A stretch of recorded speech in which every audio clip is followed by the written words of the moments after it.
Hello there. This is Paul Glumaz, and this is being brought to you by General Welfare Presents. And today is the 28th of December, and we are 9 days away from a fateful day of January 6th, when the new Congress meets in joint session, and the issue of the electors will be read by Mike Pence. And the Constitution allows for Mike Pence, who is the president of the Senate, who is designated by the 12th Amendment of the Constitution, to be able to make the decision that the electors submitted by the governors from the fraudulent election would be bogus, would not be read. They just wouldn't be read. And if that were to happen, then neither Trump nor Biden would have the 270 votes, and it would go into the Congress, the House of Representatives, to elect the president with one vote per state. And that would probably be something like 27 to 28 to 27 to 20 or something like that, Republican. So now the catch is that a law was passed in 1887 on the electors, which says that the elector signed on by the governor of a state has to be adhered to. And the issue, there is nowhere in the Constitution where that is where that's allowed. And the issue is the 1887 law constitutional? Is it constitutional? And that's the issue of Congressman Louis Gohmert in Texas and the suit on the 1887 law with respect to Mike Pence. So this is now, but the potential battle that's going on against the coup against the president is now moving in on the territory of Mike Pence, who is, as vice president, is the president of the Senate. The other thing that Mike Pence could do would be to accept the electors, the alternate electors that were put in by the Republicans in the contested state, in which case Trump would have the electoral majority. But one could expect that that would be followed by by a challenge from the Democrats, and that challenge would have to go through two houses in order to be sustained. It would definitely go through the House of Representatives, but the issue then becomes the Senate. And should the Democrats win the two Senate seats in Georgia, it would be 50-50. And that brings into question that you would only need to have one Republican senator say, I really don't want to go with Trump. And that would essentially put the Democrat, put Biden in. The third thing that could happen, of course, is that Mike Pence would just read the electors that came in from the governors of the contested state, in which case the Republicans would probably challenge it, and it would again be a battle in the House and the Senate. And in that situation, it probably favors Biden, because the Democrats in the House would not sustain that challenge. So there's a lot of maneuvering going on here. There's more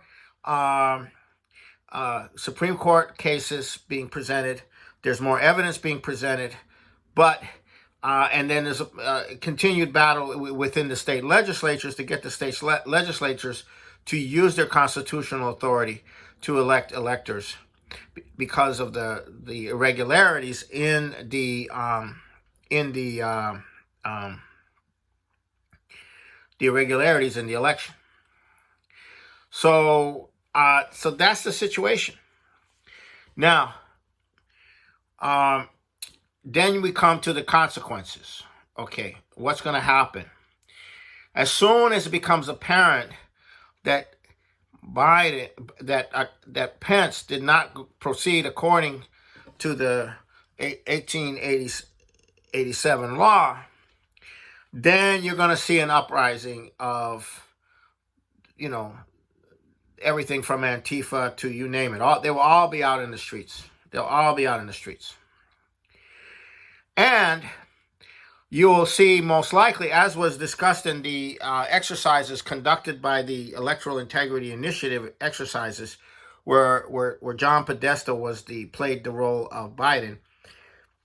This was set up by Rosa Brooks, who was an early advocate of removing Trump by whatever means possible, including using the military. You have essentially a situation where they mention the possibility in that situation that in reaction to this, California, Oregon, and Washington State would threaten to secede the Union. This is heavy pressure, baby. This is heavy pressure. This is how this kind of situation works at this time in history. The power behind Biden, the British Empire, they want to come in with all of it. The Great Reset, the police state, fascism all the way in the United States. No, crush the resistance, and then go on to conquer the world, or force China and Russia to agree to whatever concessions, and we're on to the final solution, the population reduction and a return to feudalism in the modern sense. So they're like, this is it, baby. This is where the rubber meets the road. So so that's what happened. I believe at the point that Pence would not go along with the 1887 law. At that point, also, then you would have a challenge from the Democrats into the Supreme Court. So on whether Biden's actions were as a violation of the 1887 law were constitutional or not. So that's where it might end up in the Supreme Court if that were the case. And that's when the Supreme Court would have to decide if the 1887 law is constitutional or not. And that's going to be big if that comes into being. On the other hand, if you have the situation where Biden comes in and Trump leaves office, let me tell you something. It's going to be hard. It's going to be harsh.